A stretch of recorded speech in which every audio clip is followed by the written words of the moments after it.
जय माता दी। आप सभी का स्वागत है। आइए शुरू करते हैं देवी भागवत पुराण की दिव्य यात्रा का 18वां अध्याय। भगवती गीता के वर्णन में मोक्ष योग का उपदेश, देवी के स्थूल स्वरूपों में 10 महाविद्याओं का वर्णन, इन स्वरूपों की आराधना से मोक्ष की प्राप्ति, अनन्य शरणागति की महिमा। हिमालय बोले, देवी, यदि आपका आश्रय ग्रहण न करने वालों की मुक्ति है ही नहीं तो कृपा करके मुझे यह बताइए कि मनुष्य किस प्रकार आपकी शरण प्राप्त करे। माता, देह बंधन से छुटकारे के लिए मोक्ष की इच्छा रखने वालों को आपके किस रूप का ध्यान करना चाहिए और आपकी कैसी परम भक्ति करनी चाहिए। श्री पार्वती जी बोली, हजारों मनुष्यों में कोई कोई सिद्धि के लिए प्रयास करता है और सिद्धि के लिए तत्पर उन 1000 लोगों में भी कोई कोई ही मुझ वस्तुतः जान पाता है।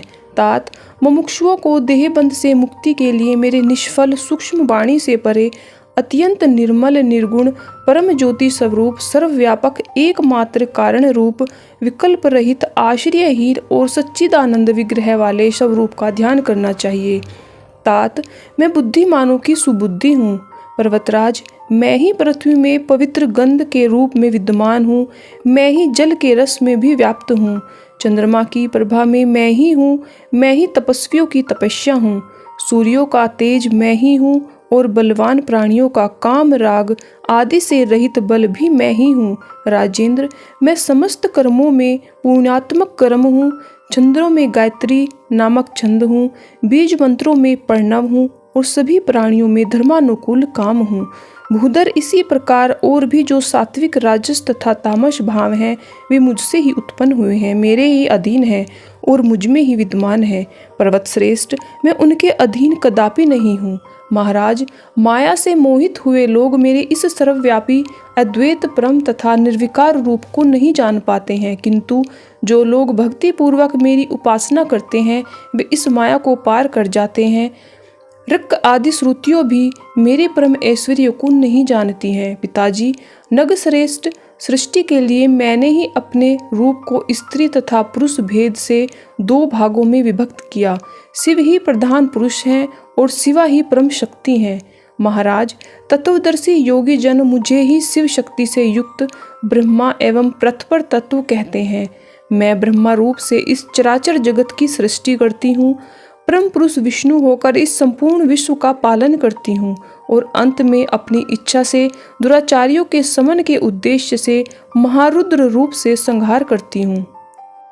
इस तरह महामते, मैं राम आदि रूपों से पृथ्वी पर बार बार अवतार लेकर दानवों का वध करके पुनः पुनः जगत का पालन करती हूँ। तात, मेरा साकेत्य रूप में ही प्रधान है, क्योंकि अपने स्वरूप में स्थित रहता हुआ पुरुष उसके बिना कुछ भी करने में समर्थ नहीं है। राजेंद्र, मेरे इन काली आदि रूपों को स्थूल रूप जानो। निष्पाप, अपने सूक्ष्म रूप के विषयों में मैं आपसे पहले ही बता चुकी हूँ। पर्वत श्रेष्ठ, मेरे स्थूल रूप का ज्ञान किए बिना उस सूक्ष्म रूप का बोध नहीं किया जा सकता है, जिसका दर्शन करके प्राणी मोक्ष का भागी हो जाता है। अतः मोक्ष की कामना करने वाले प्राणी को पहले मेरे स्थूल रूप का आश्रय लेना चाहिए। मनुष्य को चाहिए कि वह क्रिया योग्य के द्वारा विधान पूर्वक मेरे उस स्थूल रूपों की उपासना करके ही धीरे धीरे मेरे शाश्वत परम सूक्ष्म रूप का दर्शन करे। हिमालय बोले, माता, आपके स्थूल रूप अनेक प्रकार के हैं। महेश्वरी, उनमें किस रूप का आश्रय लेकर मनुष्य शीघ्र मोक्ष का भागी बन सकता है। महादेवी, यदि मुझ पर आपकी कृपा हो तो मुझे उसे बताइए। भक्त वत्सले, मैं आपका दास हूँ, अतः इस संसार से मुझे मुक्त कीजिए। श्री पार्वती जी बोली, भूधर, मेरे स्थूल रूपों से यह संपूर्ण जगत ही व्याप्त है, फिर भी शीघ्र मुक्ति प्रदान करने वाली मेरी देवी मूर्ति सर्वाधिक आराधनीय है। महामते, वे देवी भी मुक्तिदायिनी 10 महाविद्या नाम से अनेक स्वरूपों वाली है। महाराज, मुझसे उनके नाम सुन लीजिए। महाकाली, तारा, षोडशी, भुवनेश्वरी, भैरवी, बगला, छिन्नमस्ता, महात्रिपुर सुंदरी, धूमावती और मातांगी नामों वाली ये मनुष्य को मोक्ष फल प्रदान करने वाली हैं। इनकी परम भक्ति करने वाला निसंदेह मोक्ष प्राप्त कर लेता है। तात, आप मन और बुद्धि से मेरे प्रति समर्पित होकर इनमें से किसी एक का क्रिया योग के द्वारा आश्रय ग्रहण कर लीजिए, इससे आप निश्चित रूप से मुझे प्राप्त कर लेंगे। भूधर, मुझको प्राप्त होकर महात्मा लोग अनित्य तथा दुखत्रय से परिपूर्ण पूर्व जन्म को नहीं पाते। राजन, निरंतर एक निष्ठ चित्त वाला होकर जो नित्य मेरा स्मरण करता है, उस भक्ति परायण योगी को मैं मुक्ति प्रदान करती हूँ। भक्ति पूर्वक मेरा स्मरण करते हुए जो अंत में प्राण त्याग करता है, वह कभी भी सांसारिक दुख समूह से पीड़ित नहीं होता। महामते, मेरे प्रति अनन्य चित्त से जो लोग भक्ति पूर्वक होकर नित्य मुझको भजते हैं, उन्हें मैं मोक्ष प्रदान करती हूँ। महाराज, आज मेरा वह शक्त्यात्मक रूप बिना किसी श्रम के ही मुक्ति देने वाला है, इसलिए आप उस रूप का आश्रय लीजिए, इससे आप अवश्य ही मोक्ष प्राप्त कर लेंगे। राजेंद्र, जो लोग श्रद्धा से युक्त होकर भक्ति पूर्वक अन्य देवताओं की भी उपासना करते हैं, वे भी प्रकारांतर से मेरी ही उपासना करते हैं, इसमें कोई संदेह नहीं है। समस्त यज्ञों का फल प्रदान करने वाली मैं यद्यपि सर्वव्यापिनी हूँ, फिर भी जो लोग एकमात्र उन्हीं अन्य देवताओं की भक्ति में तत्पर रहते हैं, उनकी मुक्ति अत्यंत दुर्लभ है। अतः देह बंधन से मुक्ति के लिए आप अपने मन को नियंत्रित करके मेरी ही शरण में जाइए। ऐसा करने से आप मुझे प्राप्त कर लेंगे, इसमें संशय नहीं है।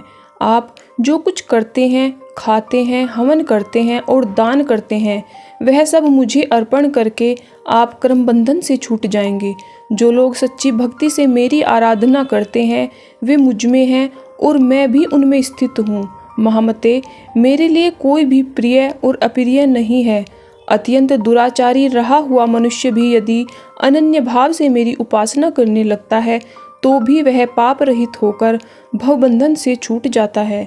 वह शीघ्र ही धर्मात्मा हो जाता है और धीरे धीरे संसार सागर को पार भी कर जाता है। पर्वतराज, मुझमें भक्ति रखने वाले प्राणियों के लिए मुक्ति सुलभ हो जाती है। अतः महामते, आप पराभक्ति से युक्त होकर मेरी आराधना कीजिए। मैं आपको जन्म मरण रूपी समुद्र से निश्चित रूप से पार कर दूंगी। आप मुझ में अनुरक्त मन वाले होइए, मेरे उपासक बनिए, मुझे नमस्कार कीजिए और मेरे परायण होइए। ऐसा करने से आप मुझे ही प्राप्त होंगे। सांसारिक कष्ट आपको कभी पीड़ित नहीं कर सकेंगे। इस प्रकार श्री महाभागवत पुराण के अंतर्गत श्री भगवती गीतोपनिषद में ब्रह्मा विद्या योग शास्त्र के अंतर्गत श्री पार्वती हिमालय संवाद में मोक्ष योग उपदेश वर्णन नामक 8वां अध्याय पूर्ण हुआ। जय माता दी।